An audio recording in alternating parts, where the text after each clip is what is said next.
Observer is the observed. दृष्टा ही दृश्य है।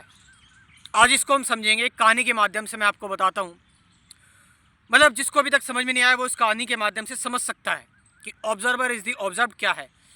दृष्टा और दृश्य एक ही है। कृष्णमूर्ति इसमें क्या बताने की कोशिश कर रहे हैं। ये कृष्णमूर्ति का ब्रह्मास्त्र है। अगर आपने कृष्णमूर्ति की ये टीचिंग समझ ली तो आपने सब कुछ समझ लिया, आपने कृष्णमूर्ति को समझ लिया।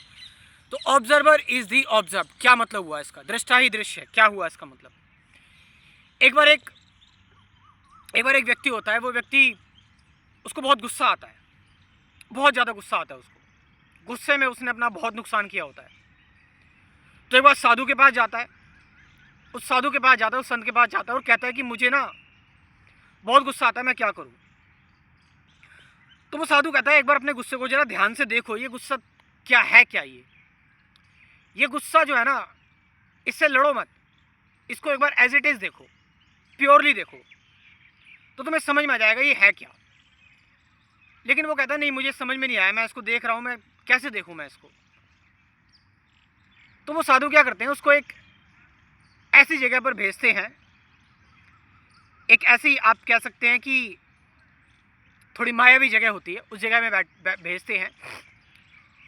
उस जगह पर हर जगह शीशे ही शीशे लगे होते हैं, चारों तरफ शीशे लगे होते हैं। तो वो व्यक्ति उस कमरे में जाता है। साधु कहते हैं इस कमरे से होके आओ तो मैं बताता हूँ तुम्हें। तो वो उस कमरे में जाता है जहाँ पर चारों तरफ शीशे लगे होते हैं। तो वो देखकर मुस्कुराता है सबसे पहले कि चारों तरफ वही दिख रहा है। कहता है क्या देखने के लिए भेज दिया मेरे को। थोड़ी देर बाद उसको जब भ्रम होने लगता है, वो उस कमरे से थोड़ा निकल नहीं पाता, तो उसको गुस्सा आ जाता है। तो जब वो गुस्सा आता है तो वो देखता है अपने आप को कि वही वो गुस्सा कर रहा है, शीशे में देख रहा है वो गुस्सा कर रहा है। तो उसने देख लिया, जब वो मुस्कुरा रहा था शीशे में सिर्फ वही दिख रहा था, जब वो गुस्सा कर रहा था तो भी शीशे में वही दिख रहा था। क्या हुआ इसका मतलब? तो वो जाता है, वो साधु से कहता है कि ये क्या आपने बताया, ये तो वही है जो मैं देख रहा हूँ, ये मैं ही तो हूँ। तो साधु बोल रहे हैं यस, तुम्हारा गुस्सा भी तो तुम्हारा ही है, ये तुम्हारा ही तो है, तुम्हारा गुस्सा। यानी गुस्सा तुमसे अलग नहीं है, गुस्सा तुमसे अलग नहीं है। तुम ये कहो कि गुस्सा और गुस्से को देखने वाला अलग है, नहीं, गुस्सा ही तुम हो।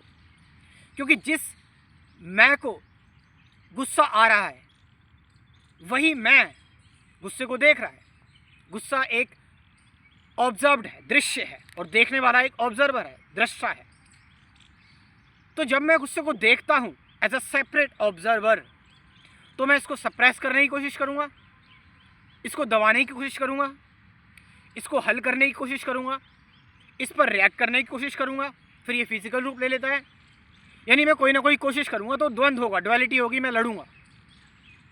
मगर जब मुझे पता लग जाता है कि गुस्सा भी विचार है, गुस्से पर रिएक्ट करने वाला भी विचार ही है, तो जब मैं ही गुस्सा हूँ, गुस्सा मेरा ही पार्ट है, तो जो मैं करूँगा, व्हाट आई विल डू, कि मैं गुस्से को शांत कर लेकर कुछ कर रहा हूँ, तो मैं नहीं अलग से कुछ कर रहा हूँ ना, तो मैं अलग हो गया, सेपरेट हो गया। और जब मैं अलग हुआ, सेपरेट हुआ, तो फिर मैं इसको फिर वही से लड़ूंगा मैं। तो एक बार मैं इसको एक्सेप्ट कर लूँ कि यस मैं ही हूँ, anger is me, then what happens, तो मैं इससे लड़ नहीं रहा हूँ, मैं इससे फाइट नहीं कर रहा हूँ, मैं इससे लड़ नहीं रहा हूँ, मैं इससे फाइट नहीं कर रहा हूँ, क्योंकि मैं ही ये हूँ। जो मेरा मैं है, जो मेरे विचार हैं, वही गुस्सा है। और विचारों को शांत कराने वाला भी, गुस्से को शांत कराने वाला ही विचार है। जो गुस्सा है वो भी मैं है, और इसको शांत कराने वाला ही भी मैं है। यानी मैं कोई भी एफर्ट करता हूँ, एनी एफर्ट, तो उस एफर्ट से गुस्सा बढ़ेगा ही बढ़ेगा। तो मैं क्या कर रहा हूँ? कुछ नहीं कर रहा हूँ, बस इसको इसकी जगह पे रहने दे रहा हूँ एज इट इज़। तो क्या हो रहा है फिर? मेरी एनर्जी बच रही है, मेरी ऊर्जा बच रही है, कंजर्व हो रही है, मेरी एनर्जी बच रही है, क्योंकि मैं इस फैक्ट से, सच्चाई क्या है, सच्चाई तो यही है ना मेरे पास अभी, कि आई एम एंग्री। अब मैं गुस्से में हूँ, मैं डर में हूँ, प्रेजेंट में सच्चाई यही है। लेकिन मैं इससे भागने की कोशिश करूँ कि मुझे नहीं होना चाहिए, मैं हूँ, लेकिन लेकिन नहीं होना चाहिए, मैं नहीं हूँ। तो एक तो हूँ, एक नहीं हूँ, तो दोनों में अंतर है। तो एक तो है जो ऑब्जर्व्ड है, जो दृश्य है, और एक जो मैं नहीं हूँ, वो दृष्ट है, जो देख रहा है। मगर ऐसा तो नहीं है, ऐसा नहीं है। गुस्सा जब आता है तो मेरी पूरी कॉन्शियसनेस हिल जाती है, क्योंकि मैं वो पूरा ही हूँ, कंप्लीट हूँ। तो जब मैं वो पूरा हूँ ही, तो अलग से कुछ नहीं है। देन अलग से कुछ नहीं है तो मैं कुछ नहीं कर रहा, तो मैं उसको रहने दे रहा हूँ उसकी जगह पे, उस फैक्ट के साथ रह रहा हूँ, उसको फेस कर रहा हूँ। और जब मैं उस फैक्ट के साथ रह रहा हूँ, उसको फेस कर रहा हूँ, देन व्हाट इज, इससे मैं मूव नहीं कर रहा, I am holding on to it, then it will, आप कह सकते हैं ये अपने आप मिट जाएगा, ये डाइल्यूट हो जाएगा, धीरे धीरे खत्म हो जाएगा, क्योंकि वो स्ट्रगल खत्म हो गया ना, वो कोशिश खत्म हो गई, वो लड़ना खत्म हो गया। आप देखो, आपके अंदर अगर विचार आए, तो जब आप विचारों से लड़ने की कोशिश करते हो, विचार और भी ज़्यादा बढ़ जाते हैं। असल में विचार और विचारक दोनों एक ही हैं, इसलिए वो बढ़ जाते हैं, इसलिए वो गति बढ़ जाती है। लेकिन जब आप उसको उसके फॉर्म में रहने देते हैं, डर को डर की फॉर्म में रहने देते हैं, तो वो अपनी कहानी बताकर चला जाता है। गुस्से को गुस्से की फॉर्म में रहने देते हैं, रिएक्ट नहीं करते, वो अपनी कहानी बताकर चला जाता है, बस। Because you are that, then there is no duality, there is no fighting, there is energy बच रही है, ऊर्जा बच रही है। तो जब ऊर्जा बच रही है, तो ये ऊर्जा यूज होती है इस कन्फ्लिक्ट को खत्म करने में। कृष्णमूर्ति कह रहे हैं, फिर ये ऊर्जा जो है, जो आप वेस्ट कर रहे थे लड़ने में, सप्रेस करने में और डिवीजन में, ऑब्जर्वर इज द ऑब्जर्व को जब आपको पता लग जाता है, ऑब्जर्वर ही ऑब्जर्व्ड है, दृष्टा ही दृश्य है, थिंकर ही थॉट है, एक्सपीरियंसर ही एक्सपीरियंस है, एनालाइजर ही एनालाइज है,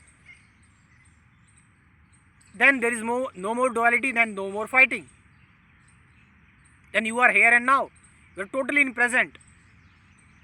But लेकिन आप अगर उस प्रेजेंट को, जो प्रेजेंट में आपको गुस्सा आ रहा है, उसको देखने की कोशिश करोगे, तो देखने वाला तो पास्ट है, तो फिर प्रेजेंट और पास्ट में अंतर हो गया, डिफरेंस हो गया। So you are that, the past is the idea, you are generating the past, you are generating the observer, and you are generating the duality. इस टॉपिक पर जितनी बात हो सके उतनी कम है, मगर जिन लोगों को अभी भी ये चीज़ समझ में नहीं आई, वो मेरी और भी वीडियोस देख सकता है, या फिर मैंने सब कुछ पढ़ के समझ कर एक स्पिरिचुअलिटी का कोर्स भी बनाया हुआ है, जो नए लोग हैं वो जुड़ सकते हैं इस कोर्स के साथ। देखो, इस कोर्स में ऐसा नहीं है कि इस कोर्स को करने के बाद आप इनलाइटेंड हो जाओगे, नहीं, एक अवेयरनेस है, एक थीम है, समझ रहे हो, कि ऐसा भी होता है कि आप जो फालतू की चीज़ें देख रहे हो उससे अच्छा आप ये देखो। कुल 24 वीडियोस का ये कोर्स है।